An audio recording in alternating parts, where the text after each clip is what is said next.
সেদিন ছিল 21শে এপ্রিল, আমার যা মৌয়ের জন্মদিন। পরিবারের কারোর জন্মদিন মানেই তো একরাশ আনন্দ আর ব্যস্ততা। মৌয়ের এই বিশেষ দিনটি শুরু হয়েছিল বেশ সুন্দরভাবে। সকালবেলা মা খুব যত্ন করে ওর জন্য বেশ পছন্দের কিছু পদ রান্না করেছিল, যা দেখে জিভে জল চলে আসছিল। দুপুরে মা আর বাড়ির সবার সাথে ঘরোয়া আয়োজনেই বেশ কেটে গেল সময়টা। তোমাদের তো ভিডিওর প্রথমেই বললাম যে সেদিন খুব ব্যস্ততার সঙ্গে দিনটা কেটেছিল, তাই সেইভাবে কোনো ভিডিও ক্লিপ নেওয়া হয়নি। কিছু ফটো ছিল, সেগুলোই তোমাদের সঙ্গে শেয়ার করলাম।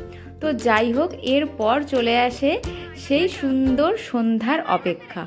সন্ধ্যা শুরু হতেই হলো আসল উদযাপন। সবাই মিলে একসাথে হয়ে কেক কাটিং করা হলো। ওর থেকে তো মানুরই বেশি আনন্দ হচ্ছে যে কেক কাটবে। তো যাই হোক, হই হুল্লোড় মিলিয়ে সন্ধ্যাটা এক কথায় দারুণ কেটেছে। সব শেষে সবাই মিলে আনন্দ মজা আর কেক খেয়ে দিনটা আরও স্মৃতিমধুর করে রাখলাম। আশা করি ময়ের আগামী দিনগুলো আরও ভালো হবে। সবাই তোমরা আশীর্বাদ করো। ভালো লাগলে অবশ্যই কমেন্ট করো বন্ধুরা। টাটা।